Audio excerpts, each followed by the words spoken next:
Buenas noches, bienvenidos todos a TN Central. Obviamente, como recién decía Nelson, seguimos con Nacho Prieto, que está en el lugar donde lamentablemente encontraron muerta a Anaí. ¿Qué tal, Ignacio? ¿Nos escuchás aquí? Luciana y Nicolás Guñaski. Hola, Nicolás, Luciana, ¿qué tal? Buenas noches. Buenas noches. Bueno, venías con un relato muy detallado de todos los hechos. No sé si puedes agregar algo más. Mirá, en este momento se está desarrollando una reunión que me parece muy importante, porque aquí lo que se están puliendo básicamente son los temas que tienen que ver con la mecánica criminal. Aquí está reunido parte del gabinete de homicidios, de investigaciones y de criminalística de la Policía de la Provincia de Buenos Aires, con algunos familiares y con los fiscales. ¿Por qué? Porque la Fiscalía cree que el homicidio de Anaí fue durante la noche. Igualmente, y con muy buen criterio, se trabajó en los dos escenarios, en el escenario de día y en el escenario de noche. La unidad de criminalística trabajó de día, trabajó de noche. Se llevó una importante cantidad de material hacia el laboratorio. Aquí va a haber un trabajo de micro y macroscopía. Va a haber también una evaluación de cuál puede haber sido la mecánica del crimen, porque aquí lo que tienen que evaluar es si estamos frente a una escena primaria o a una escena secundaria. ¿Qué quiero decir con esto? Sí, ¿cuál es la diferencia? ¿Anaí fue asesinada en este lugar y el cuerpo fue depositado en este lugar, o la asesinaron en otro lugar y luego descartaron el cuerpo aquí? Esto es fundamental. Mientras tanto, en la morgue judicial lo que se va a hacer es la autopsia, que va a determinar la data de muerte, es decir, desde cuándo, y cómo la mataron. Y por otro lado, los estudios complementarios van a dar algunos datos más que tienen que ver justamente con cómo el cuerpo fue reaccionando a estas condiciones en el cual fue encontrado. Mientras tanto, investigaciones y homicidio tienen que tratar de comprobar quién es el asesino. ¿Es alguien que ella desconocía? ¿Es alguien de su círculo íntimo? ¿O es alguien con el que tenía determinada confianza y en un momento se generó un quiebre y a partir de ahí vino el asesinato? Estos serían las tres posibilidades que se abren en este abanico de investigación. Ignacio, para la gente que por ahí recién prende la tele y recién se está encontrando con la noticia del hallazgo, contemos un poco cómo fue, digamos, el inicio, cuándo desaparece ella y cuáles eran las principales hipótesis, como decías recién vos, pero en la búsqueda, digamos, cómo es que llegan hasta este lugar. Bueno, básicamente ella desaparece el sábado por la tarde-noche. Ella tenía como costumbre venir aquí a esta zona donde estamos nosotros, que es la Reserva Santa Catarina. Aquí hay 760 hectáreas que pertenecen a la Universidad Nacional de La Plata y a la Facultad de Ciencias Agrarias de Lomas de Zamora. En este lugar trabajan profesionales, hay tambos, hay campos experimentales, hay calles asfaltadas, hay calles de tierra, hay accesos que están claramente marcados con portones, hay otros accesos más irregulares por tierra, hay alambrados rotos. Es un lugar donde se puede venir a caminar, como un parque de recreaciones, y es un lugar que tiene muchos crímenes en su haber y muchos delitos. Por ejemplo, terrible. Es un lugar paradigmático porque aquí apareció Pengerek en los años 60. ¿Por qué se llega a este lugar? Se llega a este lugar por lo siguiente. La celda del celular de Anaí siempre se ubicó en esta zona de Lavallol, punto número 1. Ella punto cuando salió, dos, ¿qué dijo? El perro rastreador... Perdón, ella cuando salió de su casa la última vez, lo último que ella dijo sobre lo que iba a hacer el sábado era que iba a ir a pasear ahí, o supusieron porque era algo que ella solía hacer normalmente. Mirá, ella venía a este lugar a caminar. Lo hacía con una frecuencia permanente y caminaba entre 1 hora y media y 2 en este lugar. Está bien. A ver, si alguien viene a caminar, difícilmente salga con un jean, con unas botitas, con una remera y con una campera como estaba ella. Por lo menos no es una ropa de gimnasia. Eso fue lo que resultó extraño. Se comunicó con una amiga, le dijo que iba a venir aquí y a partir de ahí se perdió el rastro. Pero quiero volver a lo que les estaba diciendo porque es fundamental y tiene que ver con lo siguiente. ¿Por qué se hizo la búsqueda acá? La búsqueda acá se hace porque la celda del celular de ella, que son antenas que muestran que su celular estuvo aquí, siempre se centraron en esta zona. El perro rastreador marcó una parada de colectivos a 300 metros de este lugar. Y por otro lado, los rastrillajes se centraron aquí porque hay un perro que busca personas muertas que desde ayer ya empezó a girar en toda esta zona.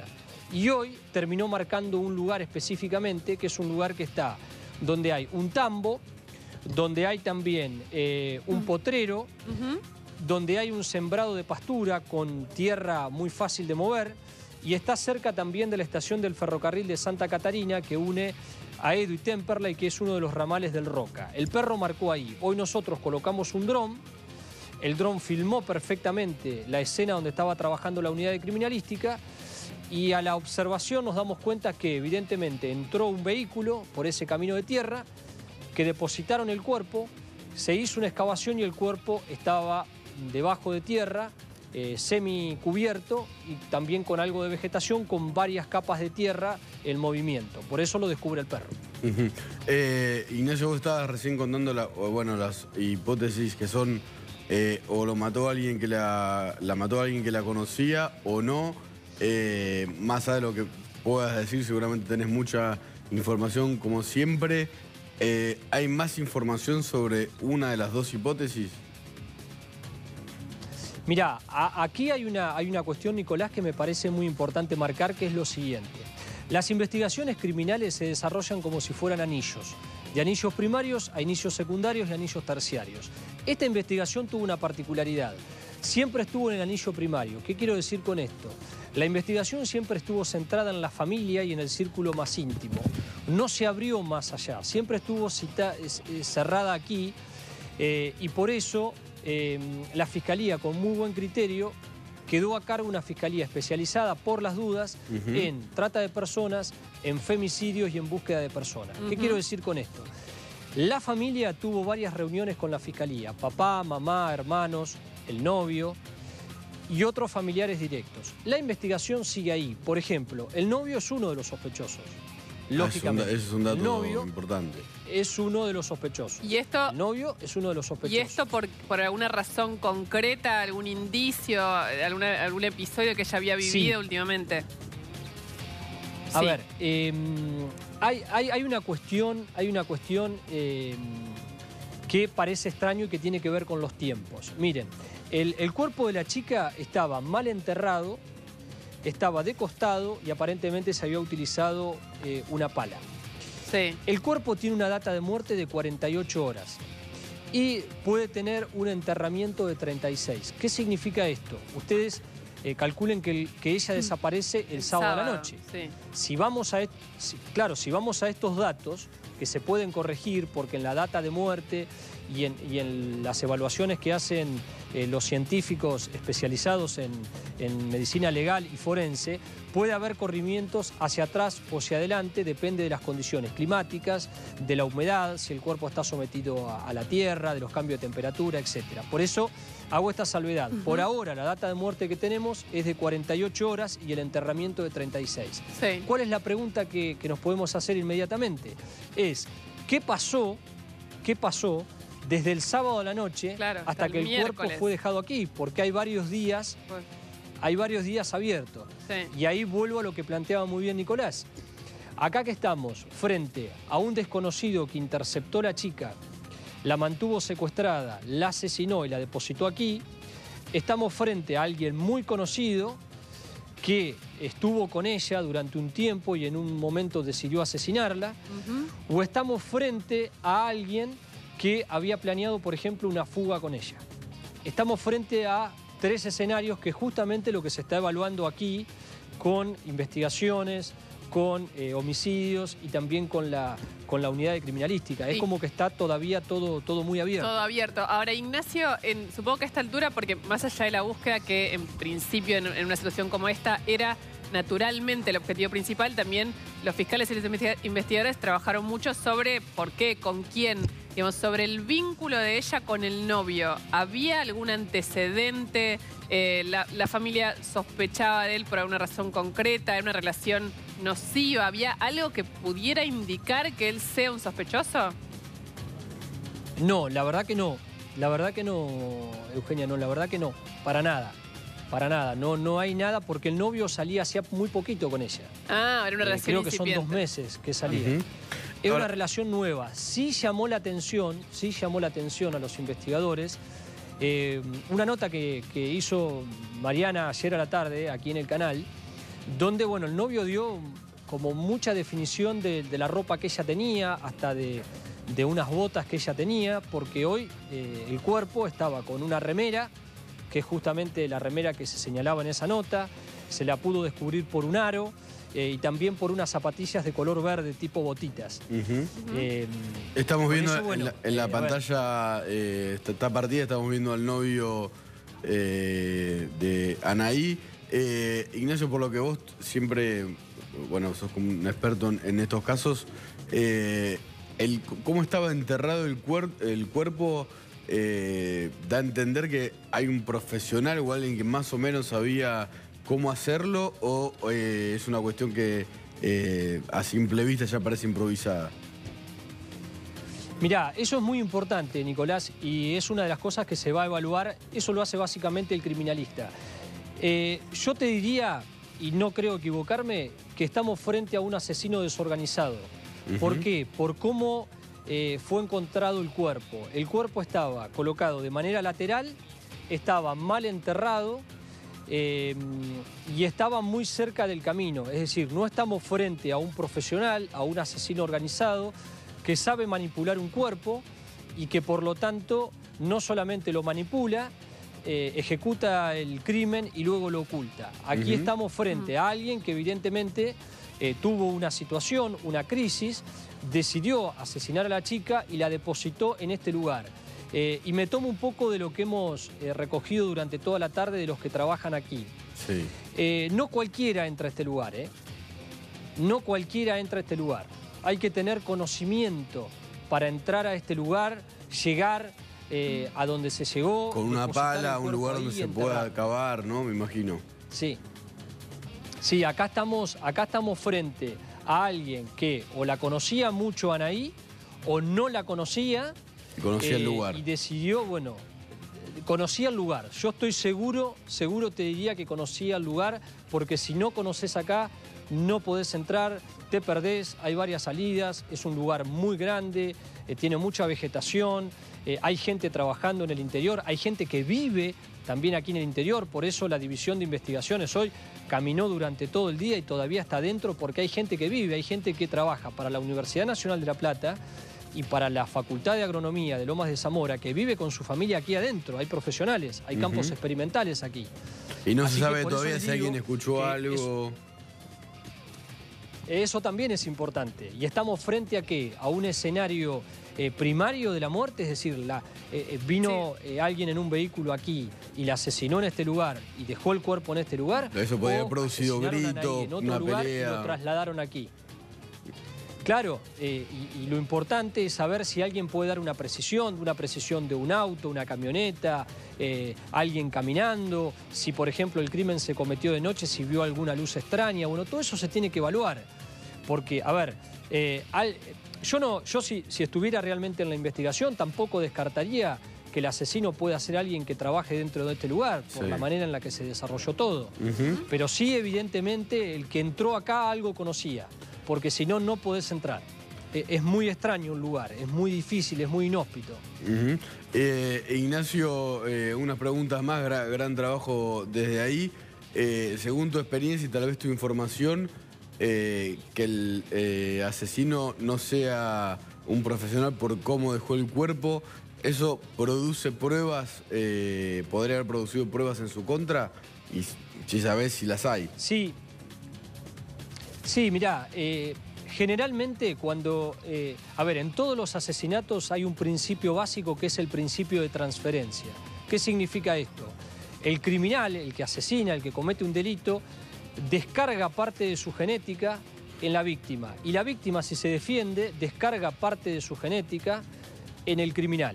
Es decir, hay un principio de transferencia de víctima y de Por ejemplo, víctima. si lo rajuneó... Si el ese es el punto central. Si la víctima se defendió, puede existir algún tipo de rastro del criminal. Lo que pasa que para tener un rastro del criminal tenés que tener a alguien para compararlo, porque por ejemplo el ADN de un criminal se puede obtener a través del cabello, pero tenés que tener bulbo capilar, se puede obtener a través de la piel, que una mujer, por ejemplo, puede rajunear, se puede atraer a través de la saliva, de la sangre, del semen, en el caso de los hombres. Si el criminal dejó parte de su genética en el cuerpo de la víctima y la víctima se llevó parte de la genética del criminal, seguramente vamos a tener un ADN. Ahora, ¿de quién es el ADN? Claro. La policía va a tener que detener para poder constatar esa muestra que está en el laboratorio. Por eso también es muy importante. Pero puede existir el caso de que no haya dejado nada el criminal. Y ahí estamos frente a un escenario mucho más complejo que va a tener que resolver homicidios e investigaciones por otra circunstancia que no tiene que ver con el laboratorio. Sí, la última, Ignacio. ¿Cuánto tiempo puede llevar resolver por lo menos estos primeros dilemas que pueden llevar a la resolución del caso? Mirá, hay un principio básico que es el cuerpo habla. Sí. Y yo creo que el cuerpo durante esta noche va a hablar. Con la autopsia y con algunos estudios de laboratorio que son de micro y macroscopía, y también otros estudios complementarios van a dar información. Una vez que se tenga esa información, que es información muy específica, a partir de ahí se va a poder avanzar más en si hubo heridas con vida, es decir, si fue golpeada, por ejemplo, o fue apuñalada, y si hubo heridas después de la muerte.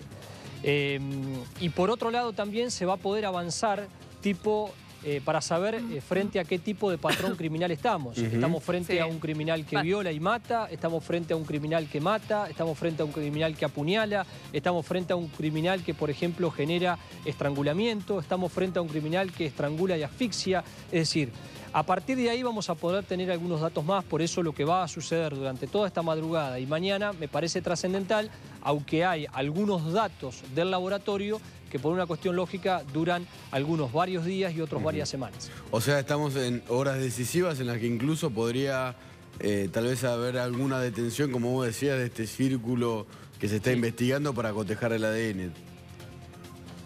Sí, lo que pasa también en estos casos, Nicolás, es que muchas veces este tipo de muertes, y que tienen gran repercusión y generan tanto dolor y son tan indignantes, muchas veces, si hubo alguna persona que estuvo involucrada y es del círculo más primario, del círculo más íntimo, puede haber una confesión, puede haber un quiebre, puede haber un dato que encuentre homicidios e investigaciones que lleven a esa persona a quebrarse. Lo peor que puede pasar en este caso, el peor escenario que podemos tener, debo ser absolutamente sincero, es que el asesino no esté en el círculo primario, de que el asesino sea un desconocido.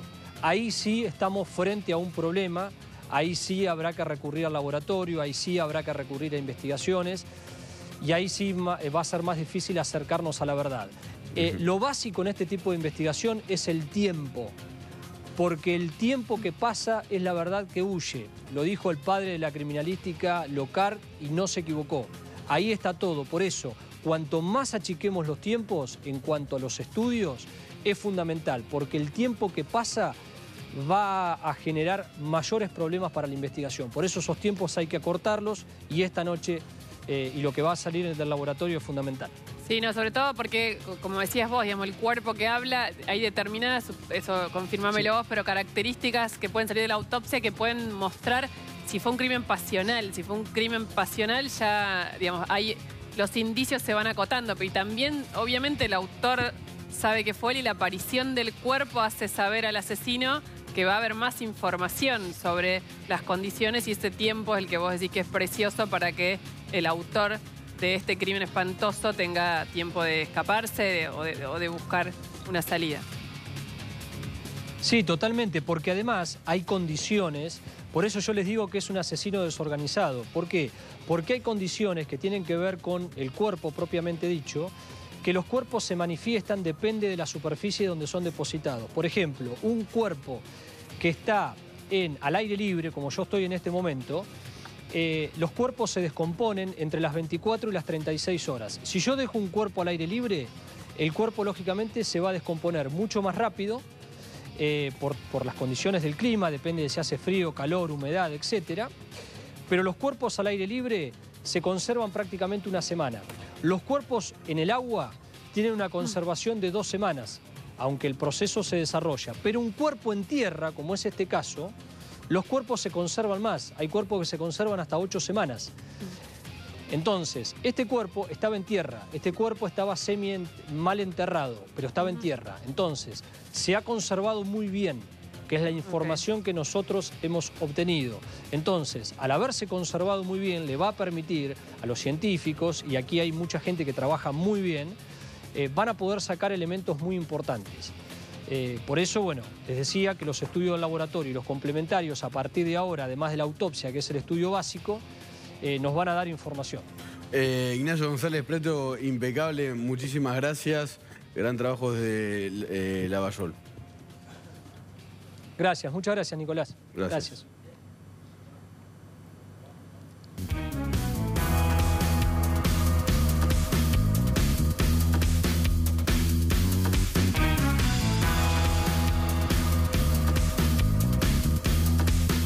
Bueno, hoy la justicia dio una más de esas noticias que ahora vamos a explicar. ¿Por qué? Le voy a explicar, entre Nicolás y yo vamos a explicar la pregunta que estaba ahí. Digamos, ¿por qué, si estaba prescripto, Vudú fue a juicio oral por la causa de falsificación de documento público Y omisión maliciosa. Y omisión maliciosa, básicamente para no darle a una ex mujer la parte que le correspondía de un auto. De un auto. Sí, hoy fue sobreseído Amado Vudú en un juicio oral después de, obviamente, muchos años de una instrucción que llevó adelante el juez Bonadío y de, justamente, el juicio oral.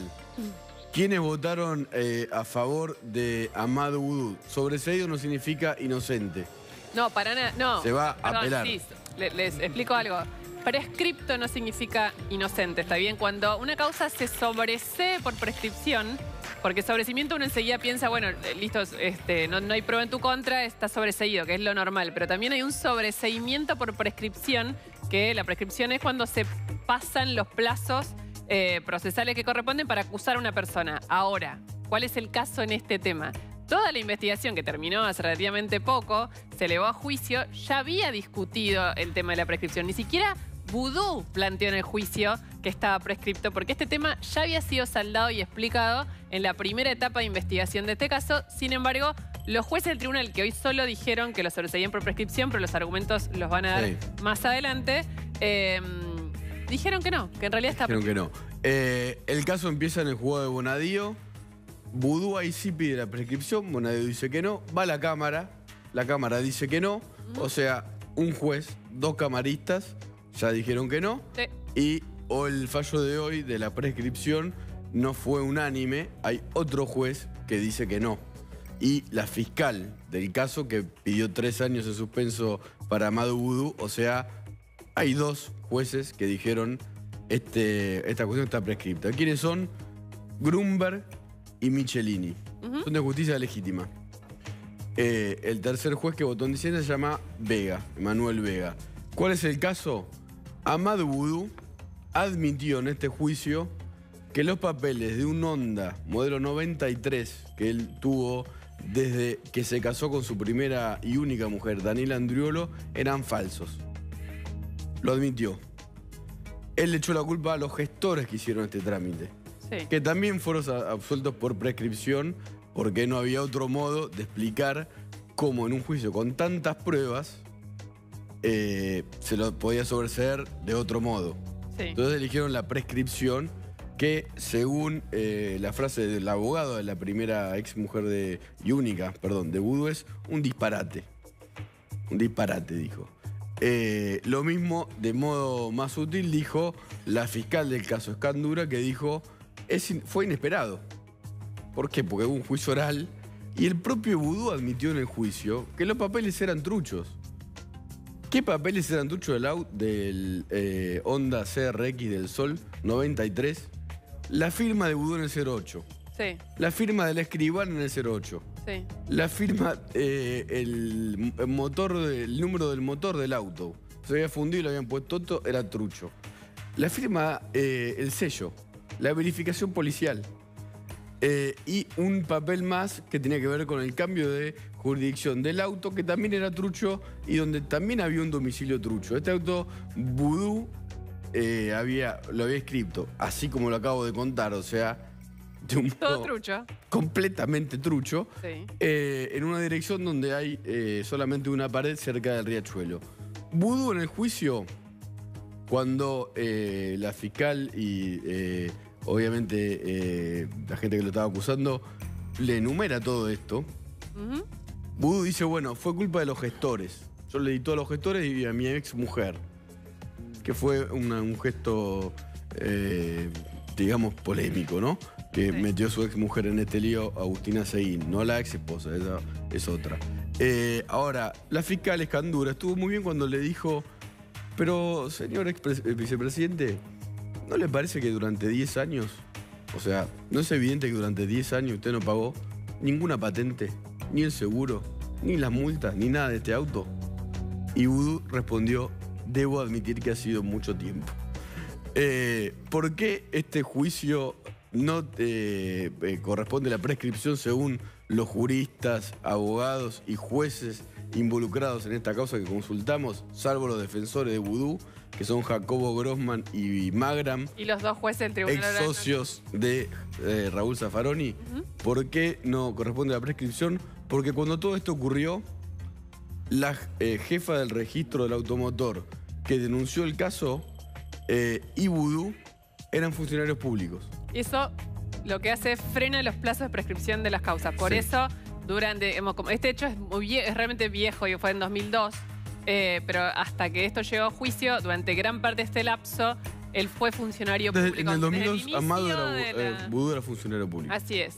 Entonces, por esa razón se frenan los plazos de prescripción y eso es lo que interpretaron, por eso la causa llegó a juicio. Esa es la razón por la cual llegó hasta esta parte, pero los jueces veremos con qué argumentos van a sostener que esto no es así. De todos modos, aclaremos algo que es fundamental. La fiscal apela Sí. esto ante casación, que es el máximo tribunal penal del país, que es el que puede dar vuelta o no este fallo. Sí, es más, la fiscal dijo, es inesperado y es muy interesante porque va a servir para que casación se expida sobre estos casos.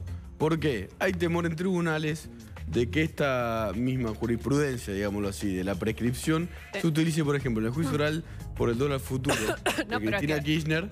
Esto se viene utilizando, quiero que la gente lo sepa porque es una de las trampas. Cuando decimos que la justicia tiene que ser rápida, porque si no, no es justicia, no es solo por lo que demora, sino porque básicamente casos emblemáticos del menemismo, tendremos que llevar un rato largo, se cerraron por prescripción. Y entonces eso es uno de los riesgos de esta justicia lenta. Sí, Amado Vudú lo espera igualmente. El juicio oral por el caso Chicone, por la compra de la fábrica de billetes que hoy está estatizada, va a ser tal vez antes de octubre. El juicio oral por enriquecimiento ilícito y un juicio oral por la compra de autos de alta gama que hizo el Ministerio de Economía sin haber hecho una licitación previa. Hoy Amado Vudú, que está muy canoso, se fue de tribunales llorando.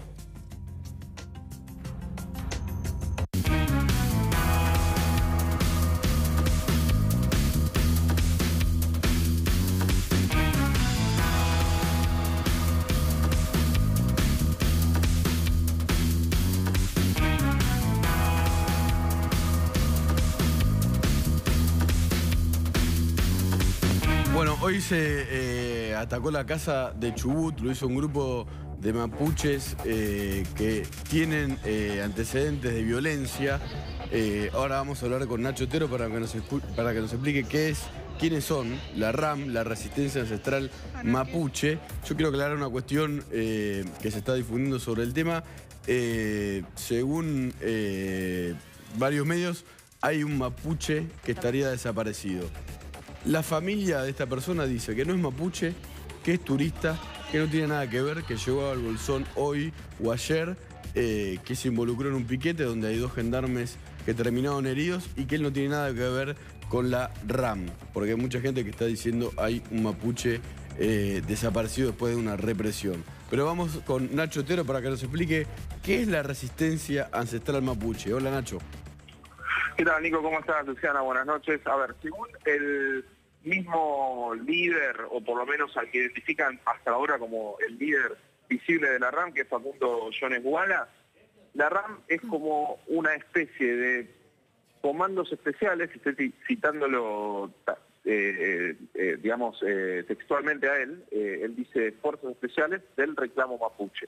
Es decir, es un grupo de acciones tácticas donde van haciendo actos de vandalismo, destrucción de distintos lugares, y además hay muchísimos otros hechos que están sospechados de la rama, en donde aparecen en distintos puntos sospechosos y que se están investigando. Según el Ministerio de Seguridad de la Nación, hay 74 antecedentes de la RAM, 74 hechos, muchos de ellos ligados a el secuestro también es decir, por tiempos de fracciones de horas, de distintos posteros, fundamentalmente de algunas estancias de Benetton, amenazas con disparos, amedrentamientos con disparos, A ver, robo de armamento. son parte de la comunidad mapuche, pero muy violentos, y esto genera que otro sector de la comunidad mapuche repudia a la RAM, ¿no? Sí, a ver, no claramente, el RAM no representa al movimiento mapuche y en su totalidad, y hay muchas internas respecto a esto. En el Parlamento mapuche hay distintos voceros, por ejemplo, hay uno que se llama Luis Tiquimán, que está en Bariloche, que dice que si bien comparten el reclamo ancestral de tierra, no comparten el método, porque ¿qué es lo que pasa? Muchos de estos puesteros que son amenazados y son secuestrados por horas o son retenidos de su libertad durante todo el momento que dura el ataque, son mapuche también, son de ascendencia mapuche. Entonces, no comparten el método de violencia como el medio para llevar adelante el reclamo. Sí, el reclamo, en eso es lo único en lo que están de acuerdo. Todos estos hechos se están sucediendo en los últimos días, porque no es solamente lo que sucedió hoy en la casa de la provincia de Chubut, ya en la ciudad de Buenos Aires, sino que hay un montón de hechos que se fueron suscitando a lo largo de esta semana, porque el eje central de la cuestión es lo que está sucediendo respecto a Facundo Jones Guala, que está preso en el penal federal de Esquel. ¿Quién es Guala? Facundo Jones Guala es un chico tiene mi edad, tiene 30 años, es un chico que empezó a hacer formó parte de la RAM. Nosotros, que incluso en una nota le preguntamos a ver si él había fundado la RAM, y se negó a respondernos, tampoco lo desmintió. Y es el líder de esta RAM, que está prófugo en Chile, porque se escapó en Chile, en donde en Chile lo buscan por distintos delitos. En Chile hay una intención de querer juzgar todos los delitos que tiene la RAM del otro lado de la cordillera dentro del marco de la ley antiterrorista, es decir, la sociedad chilena los considera terroristas, y se escapó hacia Argentina.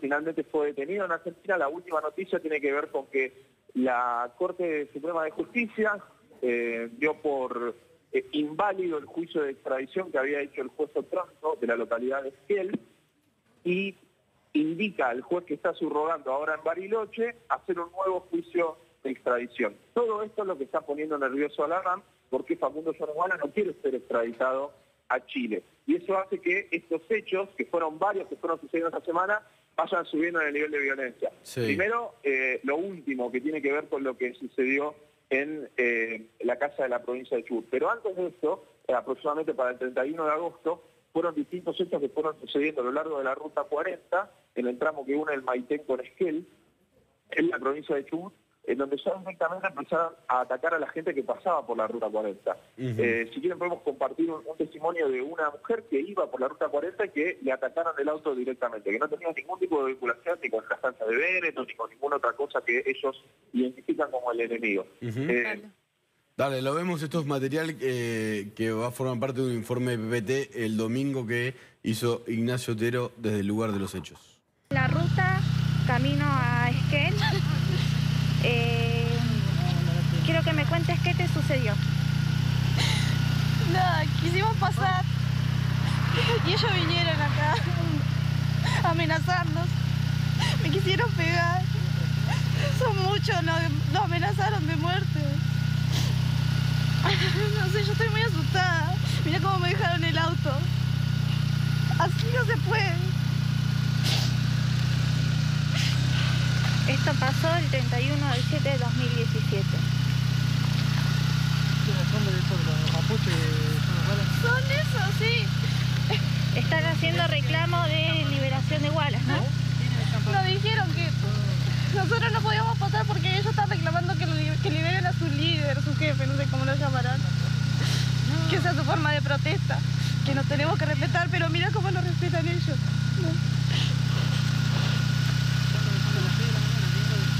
Todos encapuchados, con palos, con hachas.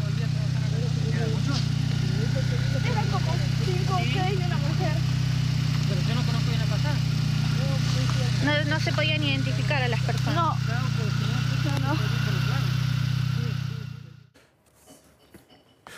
Bueno, terrible el testimonio, Nacho, y parte del material que habíamos visto antes mientras vos hablabas con nosotros va a formar parte de un informe que se va a ver en PPT el domingo sobre Wala.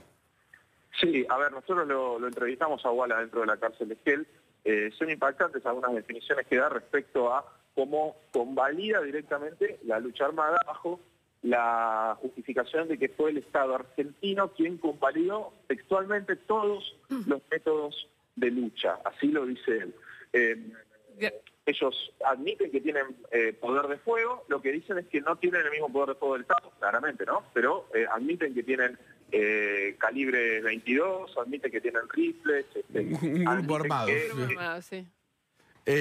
Generalmente cuando se dan esos hechos en estancias, le piden a los posteros que les entreguen 3 cosas: celulares, plata y armas. Esas son las 3 cosas que piden, ¿no? Es muy tremendo escuchar cómo ellos convalidan todo esto como si directamente se tratase de una lucha que tenga que ser armada para llegar al reclamo de ellos. Hubo otro antecedente esta semana, que es el Maitén, por ejemplo, es la capital nacional del tren a vapor.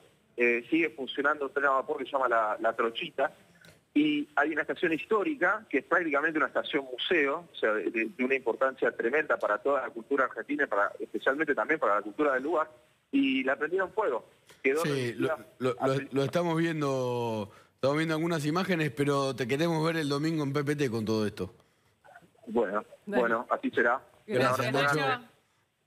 Hasta luego.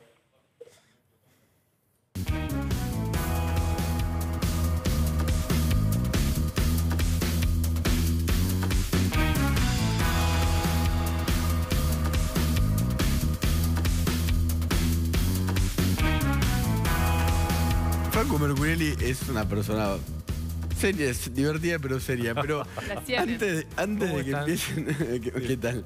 De que empecemos las notas siempre se empieza a sonreír como por algo. ¿Sí? ¿Vos decís?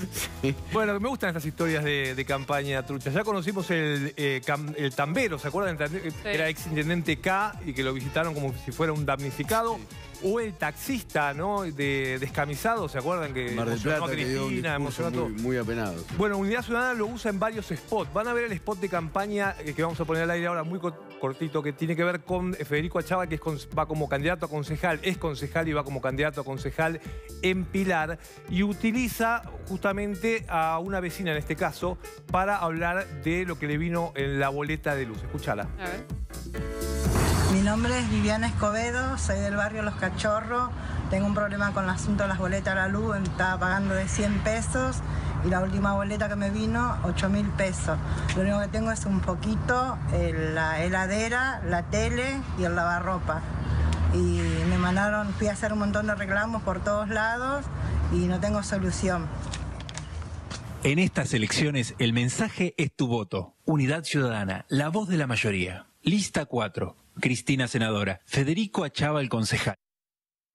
Bueno, ahí yo le creo a la señora. La señora sí. Viviana dice ahí que se llama. Sí. Pero, ¿sabes que muestra una factura? Se llama Viviana, me muero, me voy.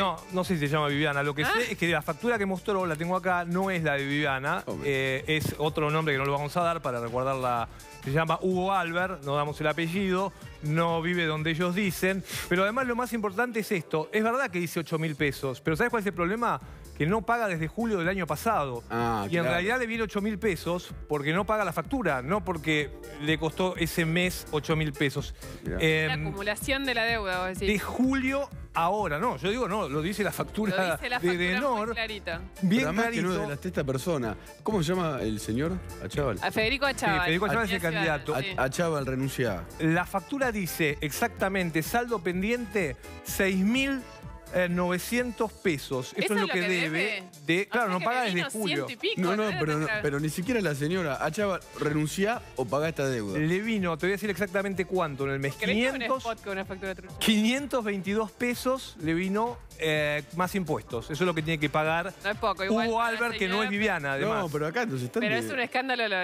Achával quiere legislar en su municipio y Cristina quiere legislar, hacer leyes. Sí, exactamente. Pero está poniendo gente que está mintiendo. Pero con temas que que son sensibles, porque el tema de las tarifas es un tema que sensibiliza mucho a la gente, a mucha gente le cuesta pagar. Cualquiera que también recibe el gas sabe de qué estamos hablando, lo mismo con la luz. Las tarifas aumentaron, cuesta pagarlo, pero no se puede mentir ni inflar un número de 8.000 pesos que asusta, que espanta y que no es cierto sobre todo. No, eso además lo más ridículo. Tienen materiales para hacer bien el spot, pero lo hacen recontra mal. Claro, exactamente. Pero bueno, a Chávez renunciar o pagar la deuda. Es bueno mostrarlo para que no se repita esta costumbre de mentir en los spots publicitarios. Gracias, Franco. Gracias, Franco. Por algo te reías.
Bueno, ¿cuánta sangre?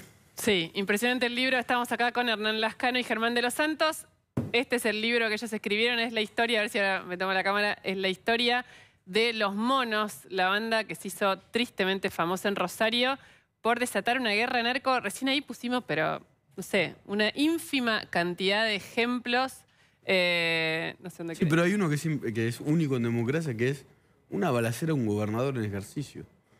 Y ese fue muy serio, que no estuvo nunca ligado directamente al tema de los monos.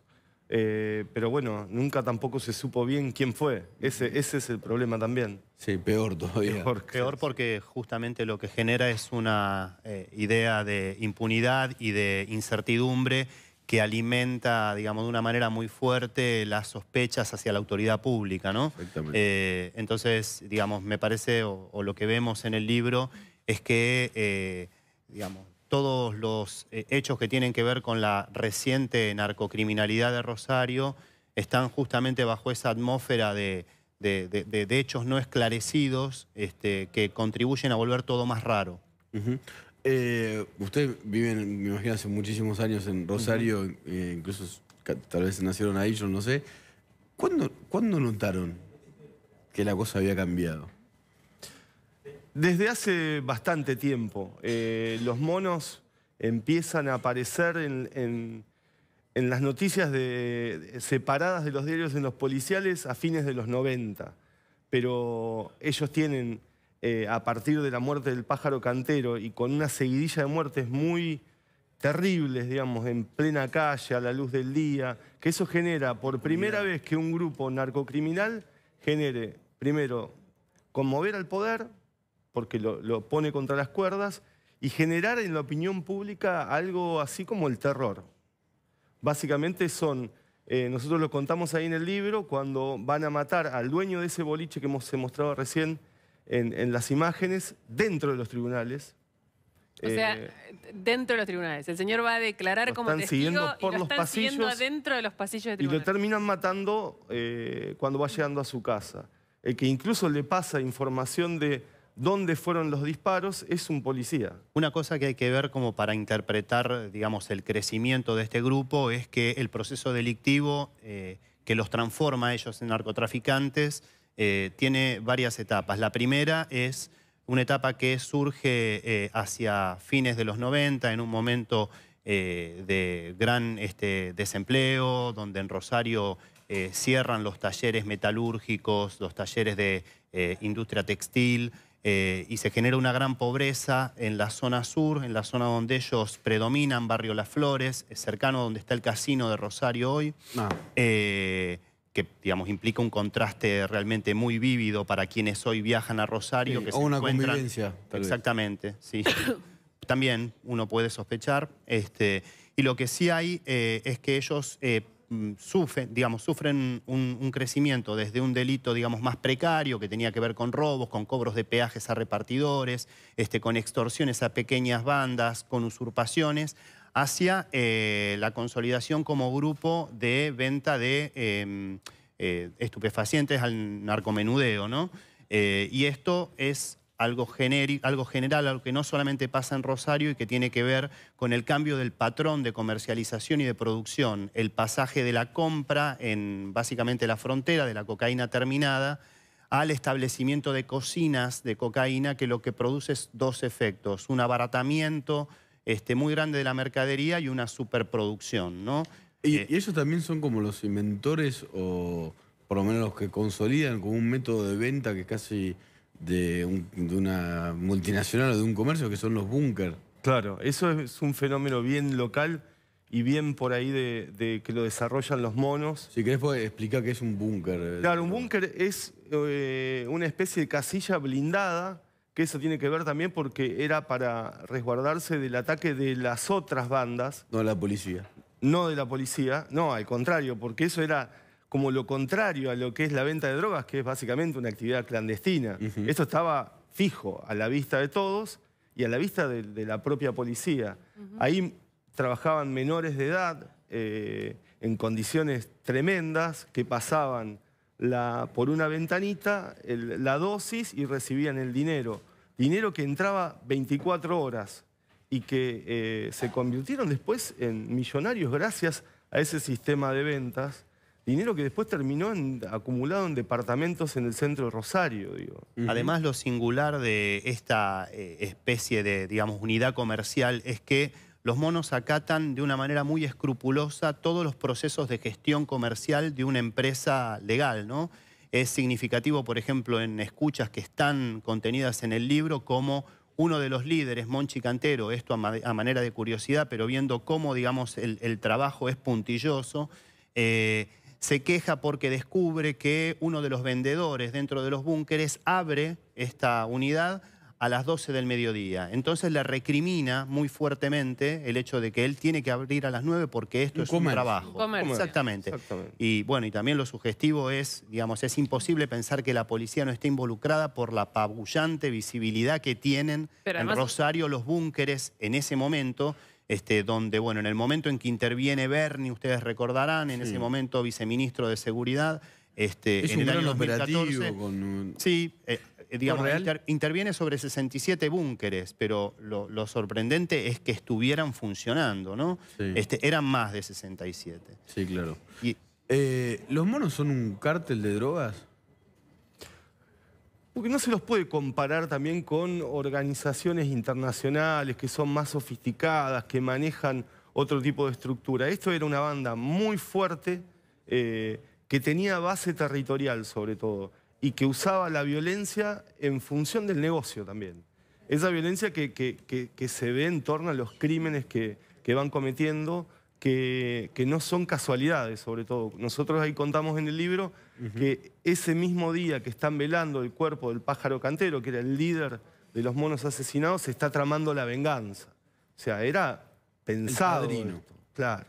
Pero es una ustedes describen una escena del viejo Cantero, se llama el líder, que dice una frase, creo que es casi como la película El Padrino, cuando la gente lo va a saludar. Y que empieza esto, y que hacía gestos para que mientras estaba en el velorio, para que empiecen a encargar ahí mismo ejecuciones en el momento para vengar la muerte de su hijo, ¿no? Sí, lo que se ve es que justamente en el momento del velatorio, que es un hecho de enorme densidad, del velatorio del pájaro, que es el líder del grupo, en ese mismo momento se está tramando dentro del mismo ámbito la venganza. Y él, nosotros digamos, dentro del trabajo de producción hicimos muchas entrevistas. Gente que estuvo allí nos comentó que uno de sus comentarios es no me vengan a pedir calma, yo ya saqué el ejército a la calle. Y eso se traduce en los días subsiguientes, inmediatamente, en las primeras 96 horas, en 5 asesinatos impresionantes, uno de los cuales es este que mencionaban, que tiene, digamos, esta característica teatral, cinematográfica, que se teledirige desde tribunales. Pero y además matan a los que creen que lo mataron, a los que no están seguros que lo mataron y a los familiares de los que creen que lo mataron. No es solo, digamos, es una cacería en la ciudad. Claro, en ese momento de desesperación aparece un nombre que es el de Milton. Y ellos van y después asesinan a la parte de la familia de Milton César, y que en realidad ellos... Y después quedó porque fue enjuiciado, después absuelto, era Milton Damario. Lo curioso es que se preguntan, ¿cuál es el Milton? ¿Milton César o Milton Damario? El César o el Damario, dicen, y ante la duda igualmente avanzan. Y matan todo. Y esa familia también sabía que los estaban buscando, porque incluso hasta por las redes sociales eso circulaba. Y esconden a los chiquitos. No los dejaban, por ejemplo, salir matan a todos, matan a la madre, matan al hermano, pero no matan a los niños. Nada más, como si fuera como el único cuidado. Muchísimas gracias, Germán. Yo lo voy a recomendar Lascano. muchísimo. Perdón, el libro es una novela policial donde cada una de las cosas que van a leer es cierta, es tenebrosa. Y yo, aparte, soy rosarina. Lo digo siempre, pero es increíble eso. Es como que esto suceda y haya sucedido. Digamos. Más allá de que el narcotráfico en el país obviamente tomó características muy importantes, en Rosario yo creo que se dio de una manera particular donde tomó a la ciudad de rehén. Y es muy valiente el trabajo que hacen los dos. Muchas gracias. Gracias, muy amables por invitarnos. Gracias. Pausa. ¿Cuántas veces soñás? ¿Cuántas cosas serán verdad? Hoy es un día bueno. Disculpas al maestro Marquín, nos pasamos unos minutos. Julio de Vido está muy nervioso porque está investigado en los Estados Unidos por el caso Odebrecht. Hoy ha tuiteado errores. Va a estar mucho más nervioso durante los próximos días. Así que digo, éxtasis. Que descansen, buen fin de semana. Nos vemos el lunes. Chau. Chau.